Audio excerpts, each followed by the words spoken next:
comment vivre en relation sans être sur une relation de peur. Donc pas de soumission, donc pas de hiérarchie, donc pas de hop.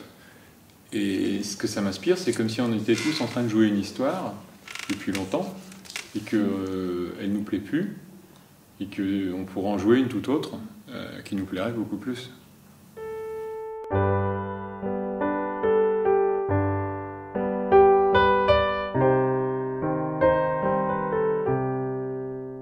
On est dans une société qui fonctionne basée sur la peur pour justifier un système hiérarchique, pour justifier... après, il y a beaucoup de littérature sur le sujet, quoi.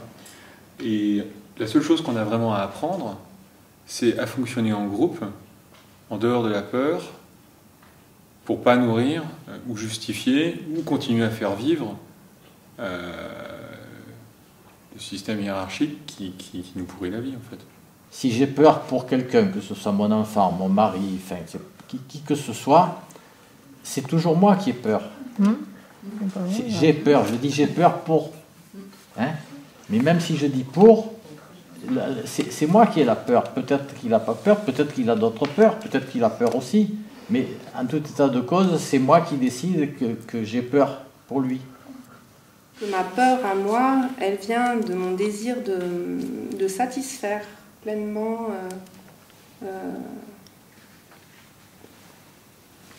l'autre. C'est-à-dire, je veux me satisfaire moi-même et faire ce qui est juste pour moi. Et en même temps, je veux prendre soin des peurs de l'autre. Et du coup, je fais un grand écart qui est assez intenable, quoi. Pour être à la fois dans ces deux choses-là, enfin, c'est toute la difficulté de prendre une décision et de la conserver sans me laisser bousculer par, ben oui, pour l'autre, ça lui convient pas, ça lui fait peur ce que je fais. Pour moi, c'est juste et je vais garder mon cap. Enfin, ça, c'est très difficile.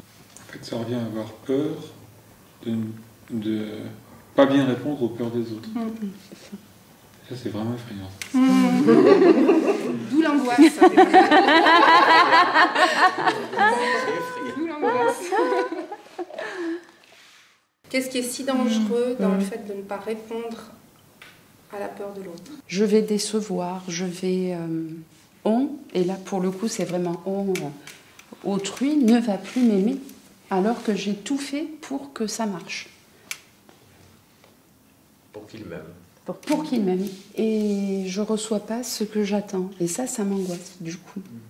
Moi j'ai mes peurs mais je prends pas en charge celle de l'autre femme. Le pire c'est que je me rends compte que c'est moi qui imagine que ce que je fais lui fait peur. Tu crées cette peur.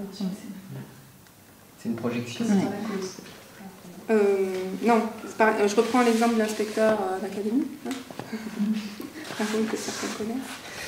Alors, je me dis, ce que je fais, peut-être ça lui plaît pas, mais j'en sais rien en fait. Je ne savais pas ce qu'il attendait.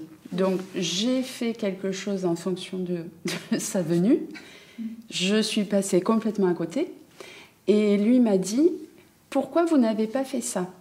Et là, j'ai osé lui dire, je ne l'ai pas fait, je voulais faire ça, ça tombe mal, j'aurais bien aimé faire ça, mais je ne l'ai pas fait parce que vous veniez. Alors on s'est regardés tous les deux, et je lui ai dit, voilà, le problème c'est que je pensais que vous attendiez ça, alors que j'aurais mieux fait de passer un bon week-end, en me disant, je fais ça parce que j'ai envie, et je crois que la prochaine fois, je ferai ça. Je fais de la place, en tout cas je parle pour moi, je fais de la place pour l'autre, pour que l'autre puisse exercer son pouvoir sur moi. Eh bien, je crois qu'on a atteint à la fois la fin de la séance et puis la réponse à notre question initiale. C'était comment sortir, est-ce que je vais y arriver et est-ce que je vais arriver à quoi? Je crois que c'est clair, là, c'est à exister par moi-même. Tant que je ne me pose pas la question, est-ce que je vais arriver à exister par moi-même et donc, indépendamment du regard des autres, ou même, j'ai mis l'hypothèse peut-être que l'inspecteur, c'est ce qu'il attendait, mais alors un peu plus loin, et si c'était ce qu'il n'attendait pas? est-ce que je peux encore exister par moi-même? Voilà.